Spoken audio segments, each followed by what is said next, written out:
Welcome to a new episode of the Creative Industry Insight podcast. I'm your host, Bobby.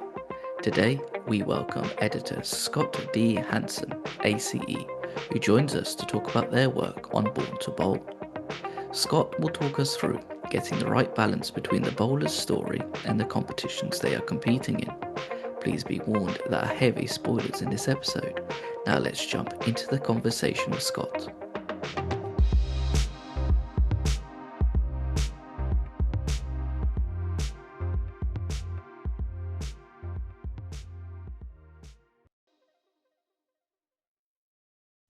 Hi, Scott. Thank you for joining me today.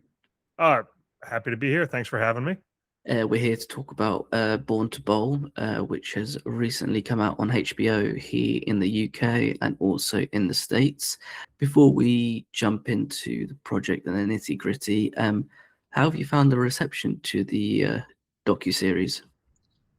It's been, my anecdotal understanding of how it's been received has been really good. I've had several people mention it to me, not knowing that I was involved, just to talk about the show. And then they saw my name like at the end or whatever, and they realized that they knew me. And so people seem to enjoy it, as a sort of, it's a 30-minute, light, breezy, fun view into this world that most of us don't know much about. So from what I gather, it's taken off pretty well, and it's been in the HBO top 10, at least here on the stateside. I don't know about the UK, but all signs are positive, so that's good. I've never, I've gone bowling as with friends and a bit of fun. So when this came into my inbox, I was like, I'm really interested to see what it's going to be like and what's it going to be about. Because in the UK, bowls is quite popular. Like when you're on the green with Right. with the balls, so they're slightly different. But yeah, once I sort of watched this and saw each episode, I was like, there's a lot that you learn that I didn't know was the case. I think a big thing is the oils on the lane, and how they can't predict it. Yeah, I didn't know any of that either. Like when I found out about the project, I thought it was interesting in that it was going to be this sort of subculture of America sport that I don't really am not that familiar with. But I had the same thought in the back of my mind. It was like, well, how much is there to it? And my friend Brian Lazarte, who's one of the directors, was like, there's a lot more strategy than you'd ever guess between the balls and the types of covers that they have on them for the oil patterns, lane conditions, all of that stuff. And then if you're bowling against a right-hander or left-hander and how their work impacts the oil pattern. So I gained a new appreciation for what these bowlers are pulling off. There's way more to it than you'd ever guess. Yeah, and it's just insane. And there's also how do you predict these things? Because it's I guess it's just like when you're playing in the elements with wind or rain or whatever, you can't really predict how you're gonna strike a golf ball. Well, and the oil is invisible, so you can't see the wear pattern. You just have to feel it through, like the spin on the ball is catching at this. They have the boards numbered across the lane. They know what each number is, and it's breaking on the whatever number 4. And they can plot out specific points on the lane, and they can tell where it's being affected and where it's starting to slide more. But they're doing it all by feel because you can't see. And then they change lanes, and then the wear pattern is just ever so slightly different over here. So it's really, some of those guys just have such an intuitive sense for it. I kind of marvel at it. Yeah, and just seeing it as well, like the way that they can just get a strike like that, and you think, if I ever play a game, I'm lucky to maybe get one strike. Yeah, we all went out, our crew, we all went out and went bowling when we wrapped the show, and sort of for a wrap party kind of thing, and we were all terrible, and it was nobody. We were trying to do like the two-handed bowling. We were trying to put spin on it, and of course, we're all just sort of making it up, but it really is. It looks easy, and that's the deception, right? That's how you know that they're practicing at a really high art, because it looks easy and they're executing something that seems like simple, like, oh, I can go down to my lane and shoot a 300, right? No, the patterns that these guys are bowling on, the difficulty is by a factor of 10. In fact, there's a moment in one of the episodes when EJ Tackett, I can't remember if this ended up, I think this ended up on the cutting room floor, but there was a moment where they were playing in the World Series of Bowling in Reno, and there was an easy pattern on the given day. And EJ started like making side bets with guys, just casual, like, how many 300s do you think there are going to be today? Not will there be one, but how many? And they said the over under was going to be 4, and then EJ bowled one of them. And then there was another one later that day. I think it was only 2 in the end. But for them, an easy pattern, which is still more difficult than the pattern you and I see at our local bowling centers, for them is like green light to shoot a 300. So when they can do it at will, it's just, they're on another level. Yeah, and just it blows my mind. But it's also like what's interesting as well about the documentary is like, even though we're talking about the sport and you're following these guys, it's the life stories behind it and like what bowling means to them. And it's not just like it feels like it's a very sort of like a family thing that's been passed down, where we see certain bowlers, it's like their family members were also bowlers and they're sort of following in their footsteps as well, or in some cases maybe trying to better them as well, which is again like fascinating to see. And I guess that's what makes the documentary. It's not just the bowling, it's the human element. As an editor, like how do you go about balancing between the sport and also the human side of it? Because I can imagine that there's a fine tightrope of like what you want to tell, but then also how much you want to show of the bowlers, because there's also like really intense moments, and you want to be respectful on what's been captured, but then also want to tell the story as well to push it along. Yeah, it's something we talked about a lot in the cutting rooms when we were putting the show together, was that we're not, while we do have sort of recaps of what happens in a given tournament or whatever, we're not a broadcast of the bowling competition. Like if people want to see that, that is broadcast on, during this season it was on Fox Sports. So for us it was less about the who got what score on a given lane or whatnot, but it's more about what do these results mean in terms of an impact to these people's lives, right? Because these characters who you get invested in and you're rooting for, whether it's living with a family legacy like Kyle Troop, or whether they're far from home like Jason Belmonte, or they no longer have their parents around like Anthony Simonson, they're all motivated by something that we all as audience members can relate to regardless of the bowling. And then how the bowling turns out, we get this window into their world, and then how the bowling turns out in a given tournament means something more than they just won the match or lost the tournament. It's what does losing the tournament mean? Like at the end of episode 1, Kyle misses the cut for the US Open and his soon to be stepdaughter is there crying. It's like, okay, well that means a heck of a lot more than the 2 pins that he missed to make the cut. It's weird because you think that like he would be destroyed, but I guess like as like a family thing, it's like they realize how much it means, and like maybe they're like also the surrogate emotional impact of it all. But then also them being quite young, they might not understand that there'll be like financial implications as well of like, Sure. Yeah. again, like wow, like I can't believe that's the case as well, of how much pressure that these guys put themselves under as well. Oh, the lifestyle, being a professional bowler is not necessarily you don't do it for the money. You're not going to get rich. We profile 4 of the guys that we profile are 4 of the most successful bowlers on the PBA tour. And then we also profile the rookie Cameron Crowe, who's just starting out in his career. But there's lots of, it is a struggle and a fight for them to make enough money to live off of. Now, the season's only 4 months long, but they're taking time off from regular jobs back home. They're, stringing together by, they're sharing hotel rooms, they're sharing meals, they're everything they can to save costs, because it's more about the competition than it is about, I mean, they're competing for prize money. So yes, they want to make money, but it's as much about what it means to them as it is about the potential financial reward. And again, like as an editor, how do you strike that sort of fine balance of it? Because for me, obviously, like as an audience member, I've seen the final show, Yeah, and for me, like it flows so well that sometimes you don't realize that the 30 minutes is up, and then the next yeah. episode is like, oh, coming up in your docket.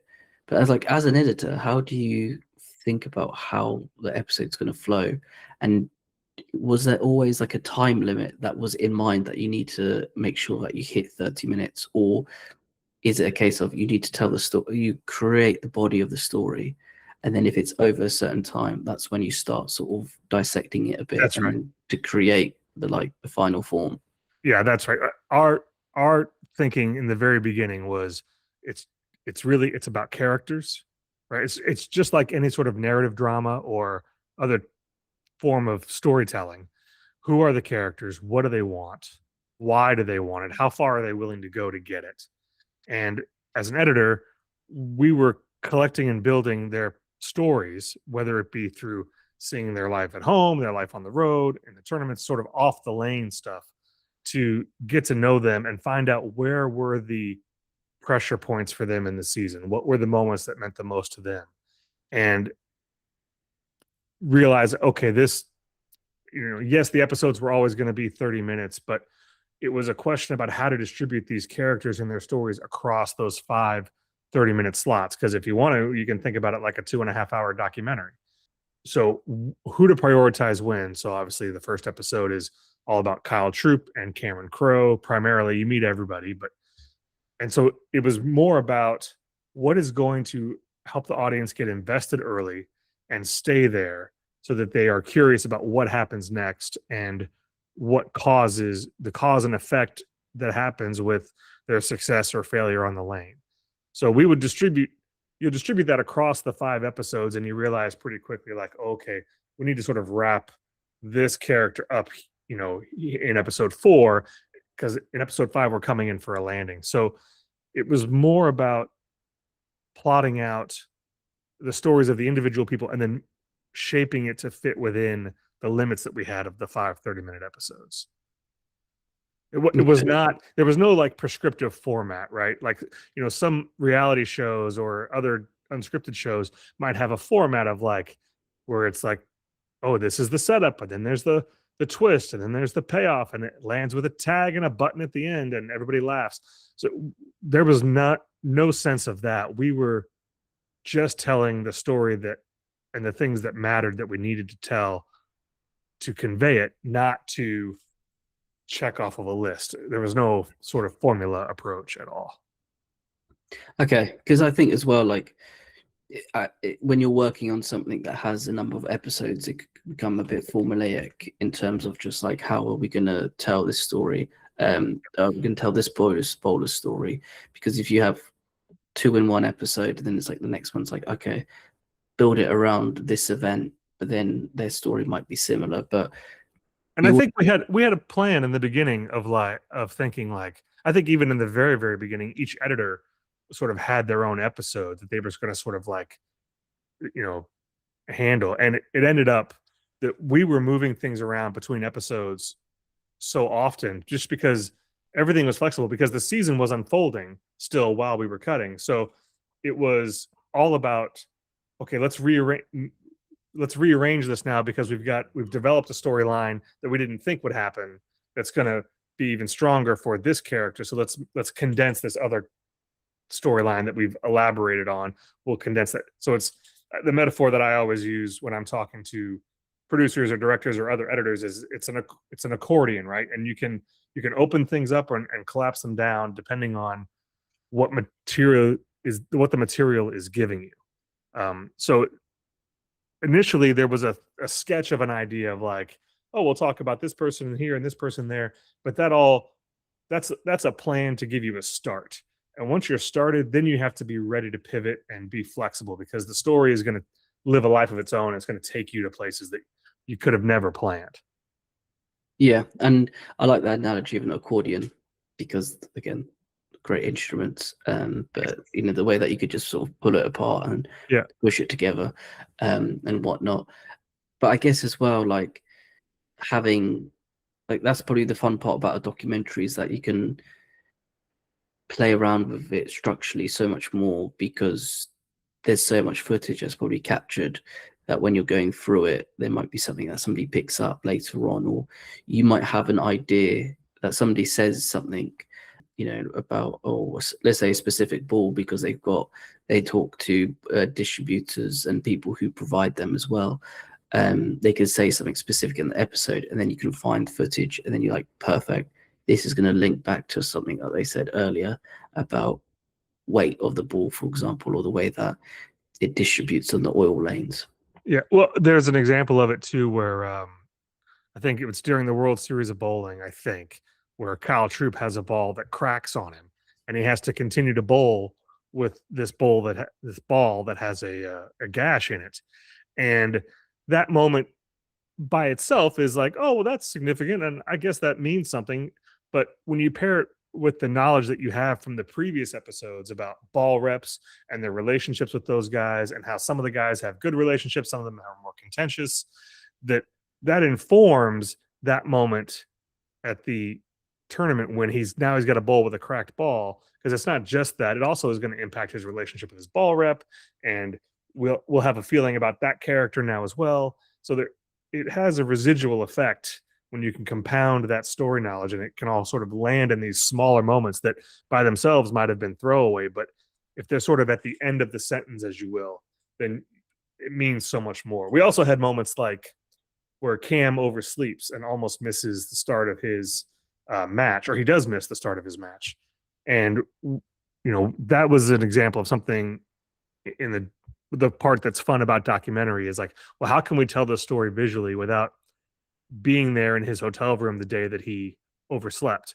So you find these ways to repurpose footage and show a story that otherwise you would have never told it that way were you shooting a narrative, right? You would have shot all those things. So how can we find ways to suggest what's happening, along with some interview bites that act as sort of a de facto narration to propel us through that moment and make it entertaining? That's the rub on a doc that I think is so fun, is you're taking all of these moments that by themselves could be kind of benign and not that interesting, and it's the old Eisensteinian thing, right? 2 + 2, and you make 5 out of it somehow. Just funny, isn't it? Just funny how the construction of it, and just how, like, the way that it just works somehow, that there's something there for Oh, everything. it's all these happy accidents that happen, right? Because it's all the ways that you would have never. That's the thing about documentaries, right? It's truth is stranger than fiction. You would have never written it that way, right? It would have been too cliche to have Kyle miss by 2 pins and then by 1 pin, or to have uh, Belmo and his antics with Cameron and the way he handles that. You would have, in a narrative, you would have been tempted to escalate that into a bigger fight or a bigger confrontation, and instead, it's this moment that gets suppressed, and these characters have this conflict that's not resolved, not in that moment. So it's real life is funny that way. It's just so different than anything you can't predict it.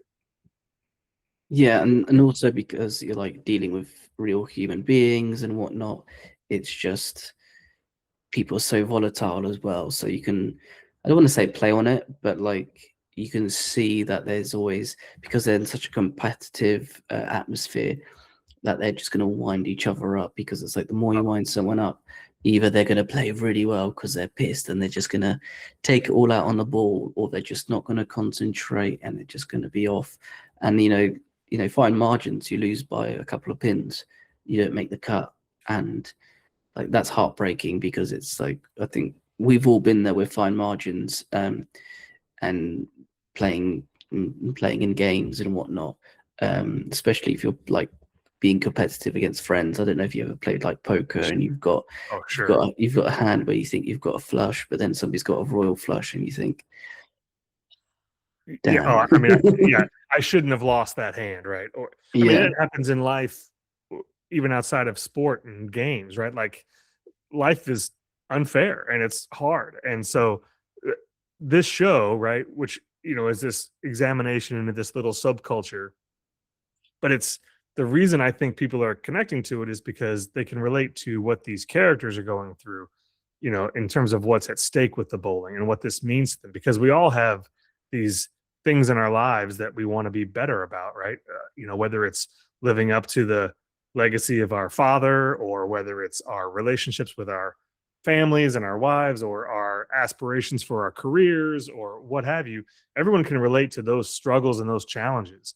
And watching other people have a relatable experience to those sort of universal ideas inside of this niche world that you don't really know that much about, so that it becomes entertaining, I think is the thing that hooks, because you can relate to it in a way that maybe you can't quite relate to people in other walks of life. Yeah. And again, that's just a human aspect of it element, and the way it's so well told in the docu-series, sorry, and the way that you guys are presented it and edit, and also the directors capturing those moments. Because I can imagine as well, like with the directors, and you've probably seen it as well when you've because they did McMillions, and you worked on that as well, like Right. how easy it is for certain people probably just to play up to the camera to play a character.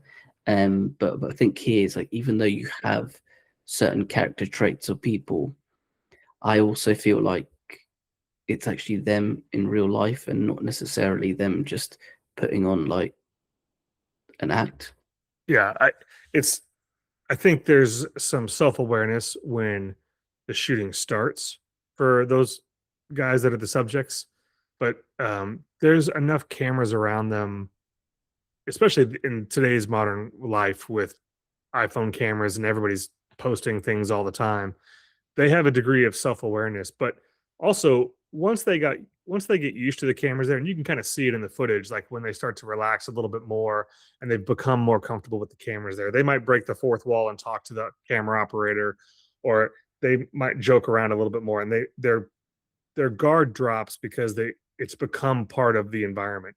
And they're also not thinking about the camera crew because they're focused on the competition, right? They're focused on what they're doing, and it takes enormous concentration. I mean, they do it on a national TV broadcast, and they're able to have that focus. So one of the benefits, I think, of it being about a thing like bowling, where the subjects are sort of doing the same thing routinely on a big picture level, it's really helpful because they're very comfortable in that environment. You're not often taking them away from that familiar place, so they feel safe and comfortable, and so they're going to be their relaxed selves. Um, it also helps editorially just because there's a routine to it, so it gives you some flexibility in the cutting style on a micro level, that they're doing their same pre-shot routines and those sorts of things. But I think for getting sincerity from the subjects, uh, them being in their comfortable environment the whole time makes a huge difference. Yeah, I guess it's also a safety blanket, because if they can sort of step away, they can go to the happy place, which is the bowling lane.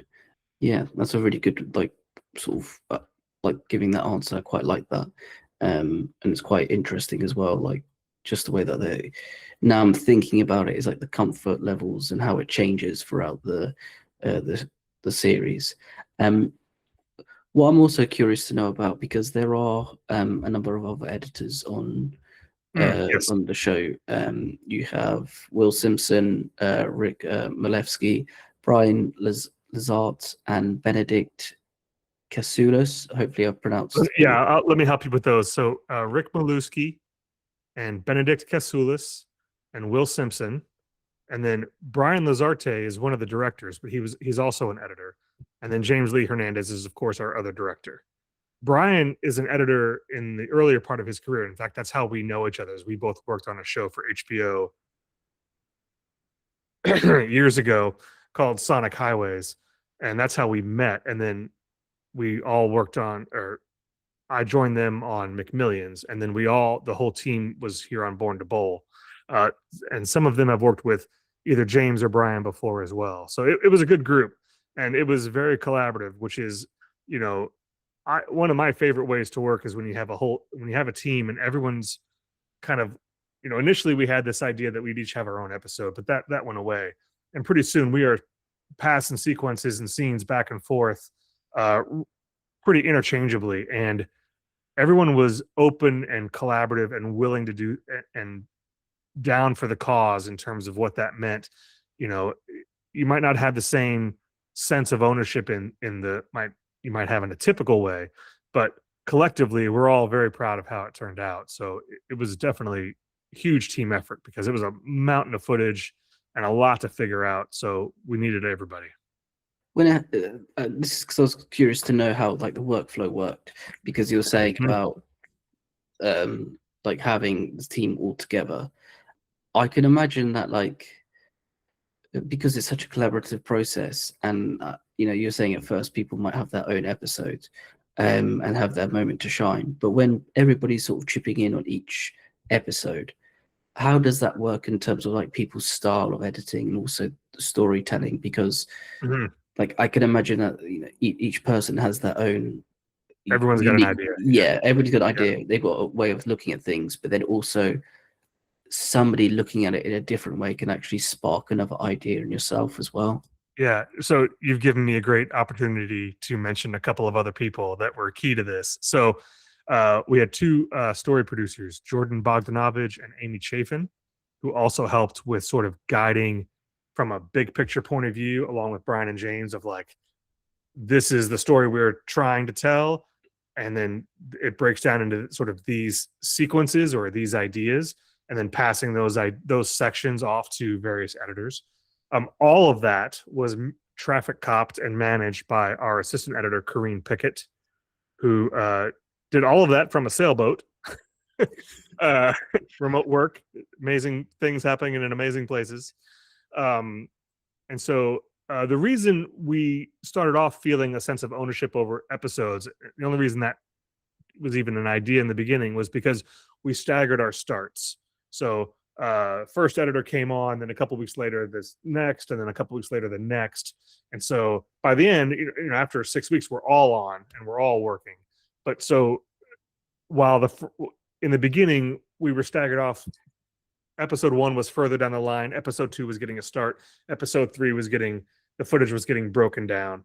But once we sort of got past that initial step on all of the episodes, then it really did become okay, now wait a minute. Do we really want to talk about this in episode 2, or do we want to save that for episode 4?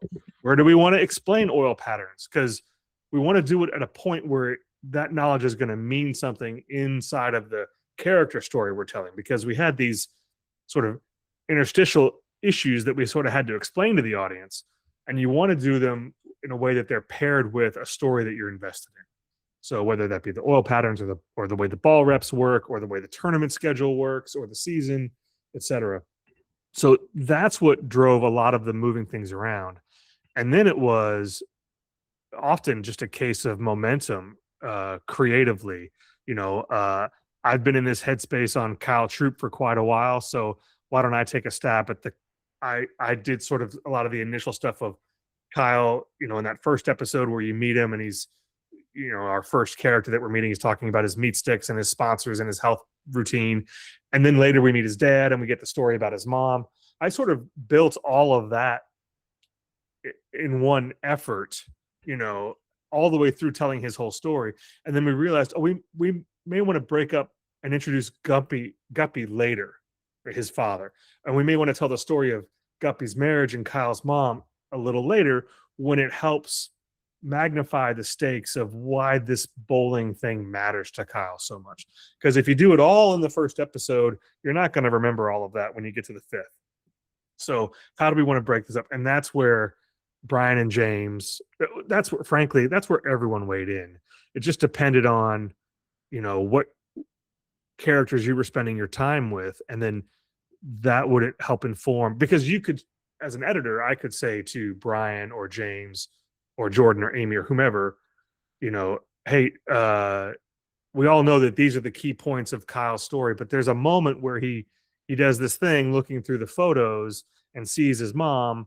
There's a poignancy there, and there's some heartfelt, moments.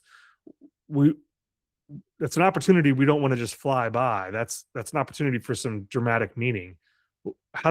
Where can we put this to its best use? And so you might put some things on their radar, because there's the plot of the show, right? There's a tournament here, this person wins. There's a tournament here, this person wins. Da, da, da, da.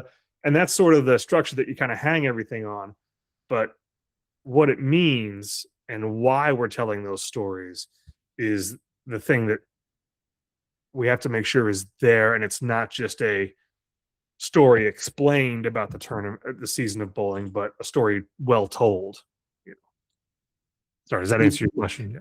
Yeah, no, it does. It does. There's a lot to take in, because it's again, just like you've just revealed behind the curtain a different side of Post, right? Having Corinne on her sailboat, like sort of delegating and having those story beats as well, which I can imagine is always like, I can imagine it's like a whiteboard. It's all in black pen, but then like as things change, you start doing it, adding it into like a different color. So you have like green or something to be like, actually insert this kind of part here.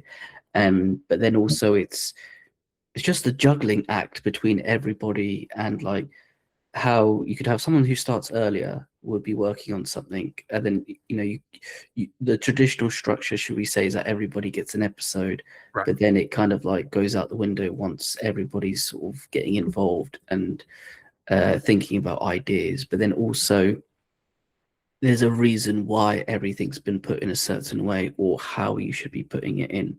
So as you said, like Right. for family members, like, do you do that all at once? Well, are you going to care about that if it's said in episode 2, and then when on the final episode, is everyone going to really remember? Right. And it's some.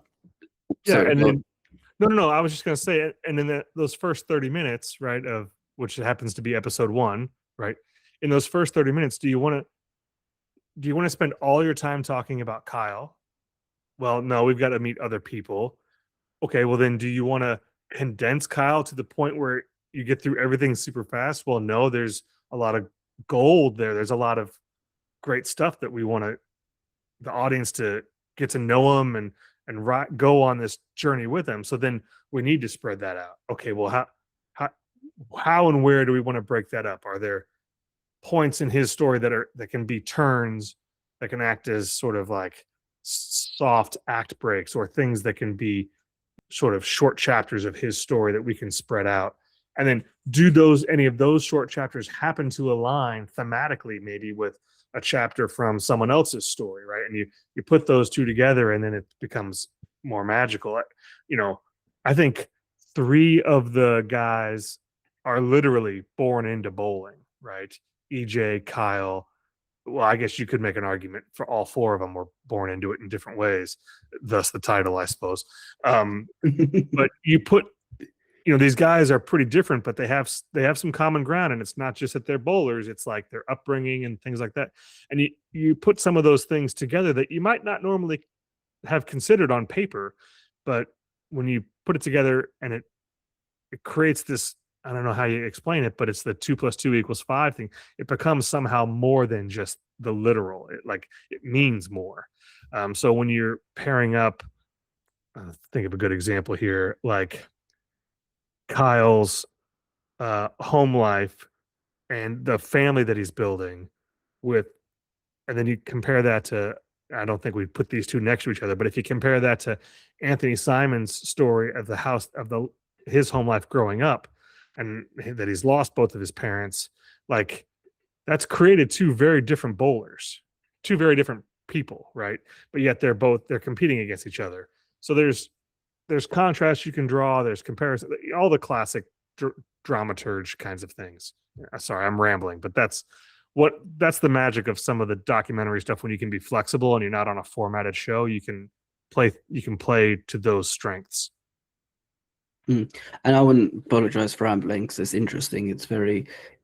There's just a lot to sort of explain about like processes and what needs to be done, and what is done in these instances, and just how you want to tell things, because there's also like, not everybody's the same. Everybody's story is going to be slightly different, in terms of like what's going on and how everybody's like at different stages of their life or what they want to be doing, and whatnot. And I think as well, like, it's such a fine balancing act because you're following a group of people, not just one person. If it was like one person, then you could kind of eke it out. But I think with when there's a number of people, you need to sort of make it, I don't want to say like quick, but it has to be a little bit more, it has to be leaner, no fat on Yeah. the storytelling. Oh, 100%.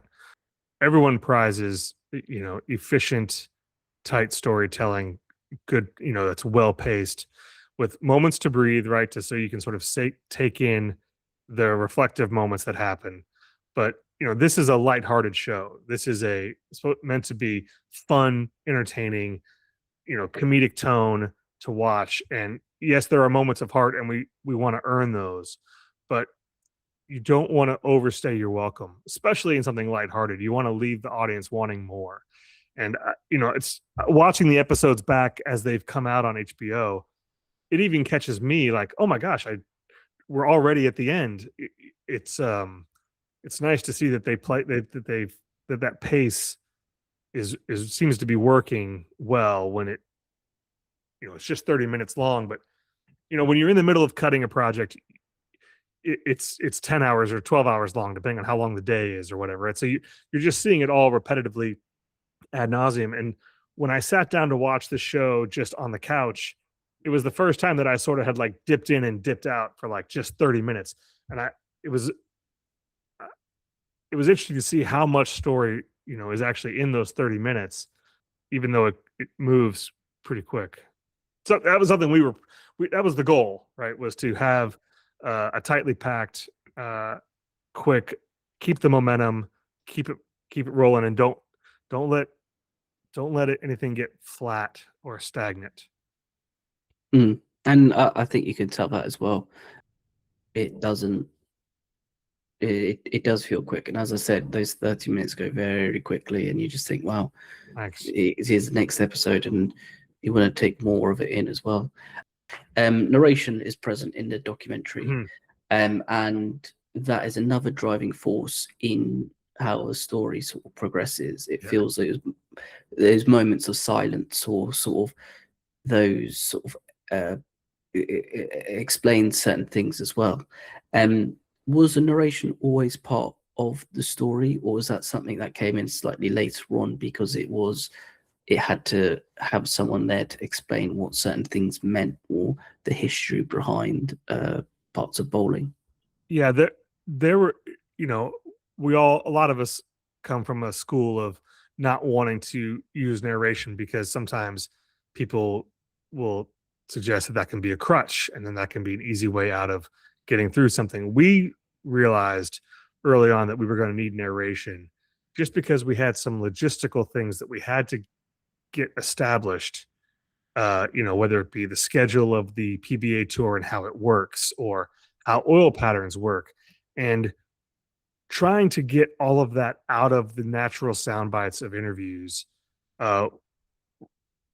was not the most efficient way. It became much more belabored way to just communicate so that the audience can understand, hey, here's what you need to know about the tour schedule or how a tournament works. There's qualifying days, then there's a cut down, and then there's the top 5 make the show, and explaining what all that is. As much as we could have that come out of our subjects' mouths, we did. But there are moments and stretches where it's just like, you know what? It's going to be more efficient to get some exposition down through a narrator, and it's an opportunity to add to the tone that we've established, sort of the comedic tone. So you may or may not be aware over in the UK, but that voiceover actor, Liev Schreiber, does voiceover for HBO's NFL behind the scenes show Hard Knocks. And so he traditionally is a very somber, serious sort of voice of God presence. And so putting him in this show gave us a chance to sort of counterscore the tone, and to have his delivery playing around with humor was a new wrinkle for him, for his voice and that presence. And then it also gave us opportunities to do things where we could be sort of more imaginative with, like, when we explain oil patterns and we're showing clips of old animation of oil and vintage archival footage and things like that. It gave us a little freedom to play around with, okay, we've got this exposition we're going to tell. Okay, what's a fun way that we can do this that help reinforce the tone of the show and still communicate things without it being a stopping down for like a bowling 101 lecture. We didn't want to do that. And so the narration was key. And I think the show benefits from it in those two ways for sure. Yeah, like I'm used to watching Luke Schreiber's Ray Donovan, where Right. he's sort of like low toned, don't Very mess with me. serious. Yeah, very serious, The don't mess Hollywood with me kind of person. fixer. Yeah. But like, yeah, so it's quite interesting when I was like, oh, I recognize that, but I need to Google it. And I was like, oh, I did not expect it to be Liv Schreiber. And then I think he just does it in I think it just matches the tone of what's going on screen as well. That it is that sort of fun, upbeat, and then this is how this is done, and you think, it just matches really well. But then also, as you said, using old stock footage, um, that must have been quite fun to find and sort of allocate to what you wanted to do, because again, the fine balance of it needs to be funny and needs to match the tone, but you don't want it to be sort of a bit of a boring history lesson for audience members. Well, and so much of that archival just has such an innate charm to it, like these black and white videos, instructional videos of how to bowl and life at a bowling alley in the 1950s in America. It's such a artifact that it brings with it its own sort of unique look and feel. And you put that inside of the package of the show, and then it's able to sort of have a different feeling about it. It's not a boring bowling instructional video.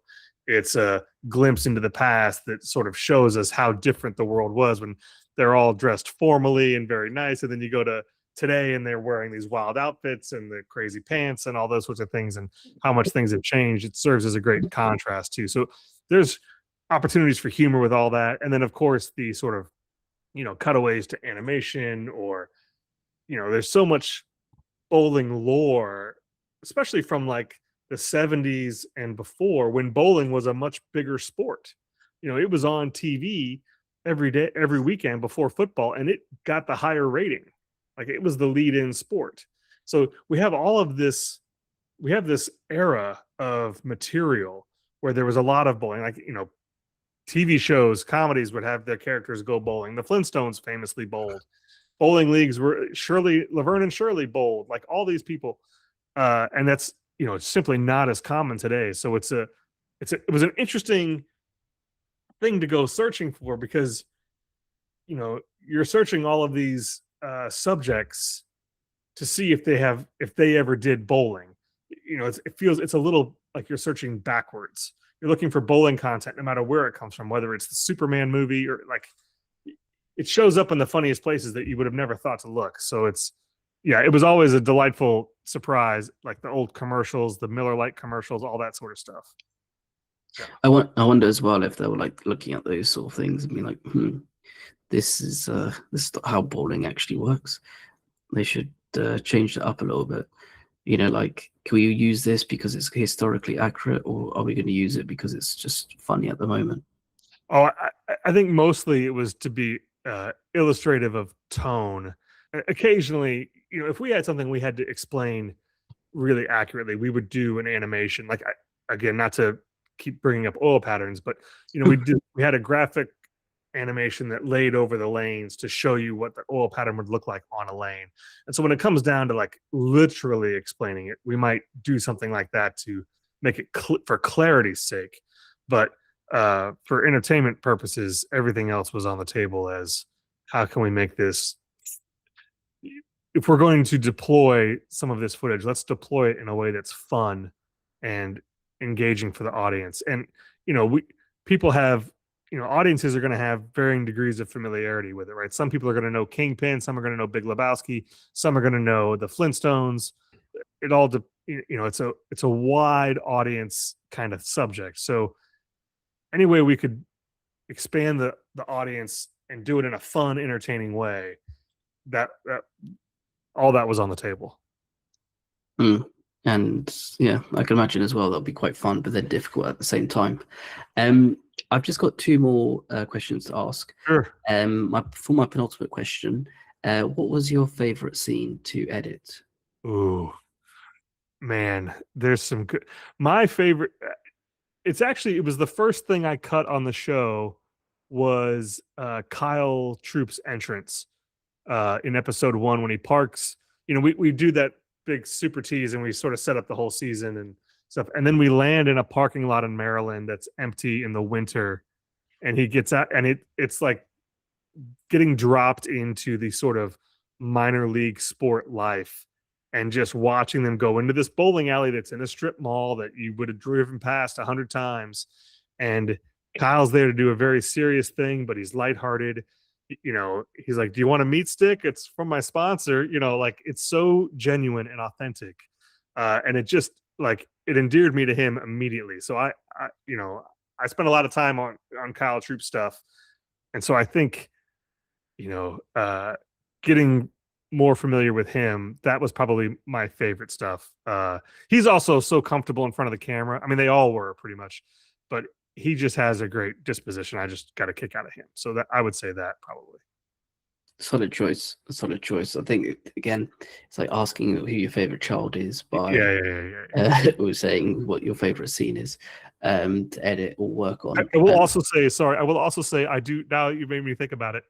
I really like the moment when Cam is with his father and they're going through the photo album and his father's like, "Yeah, Cam's not intense enough. He doesn't have a game face." And Cam is standing right there. It just like classic father-son dynamic rivalry, like just anything that made me laugh out loud when I was watching the dailies was always some of my favorite stuff.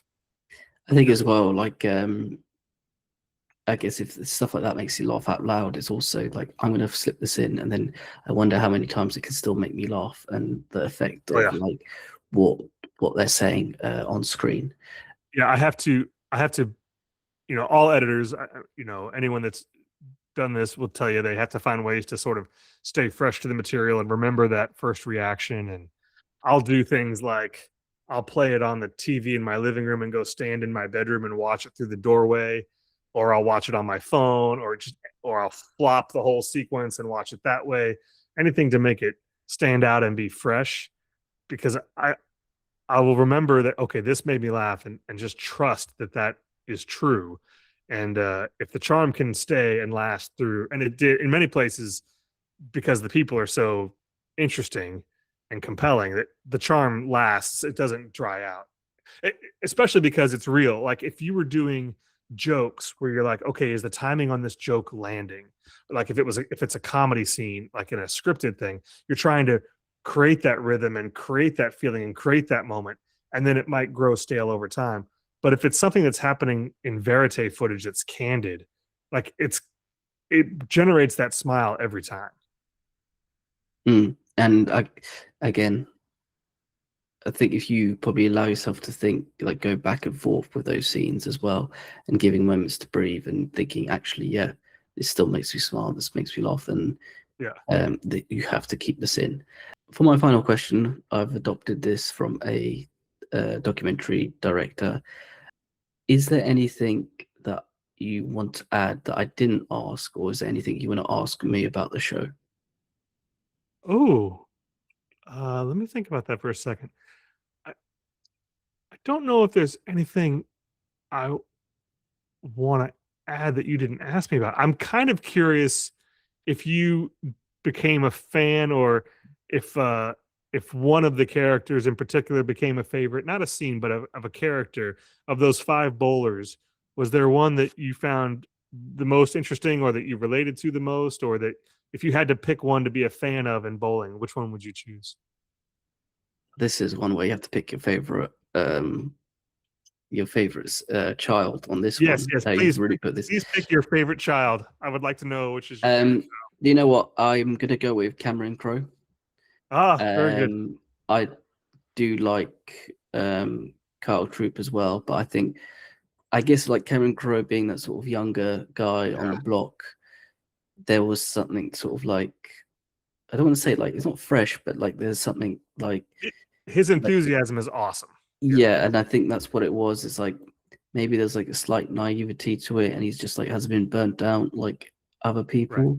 But then also it's just how he talks about how everybody wanted to play what's it called, basketball or football, and it's like, I just wanted to bowl, and I went out and was out bowling, and I just enjoy his enthusiasm watching him.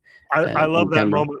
I love that moment of his when he's talking about how his friends all chose basketball and football and he chose bowling. And he said, my friends said, what are you doing that for? That's not cool at all. I was like, yeah, I know, but I can't, I'm good at it. So, and, he went to college on that paid, he was on scholarship for college for bowling. So like it paid off for him. So I can't wait to see what he does next year. So.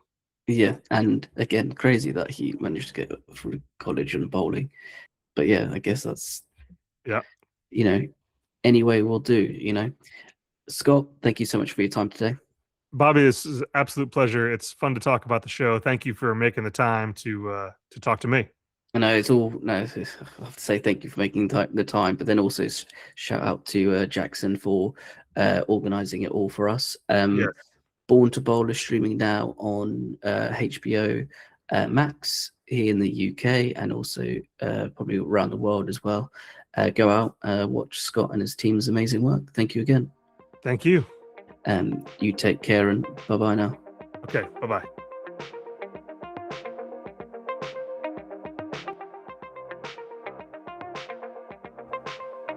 Thank you for listening. Please subscribe, rate, and review this podcast.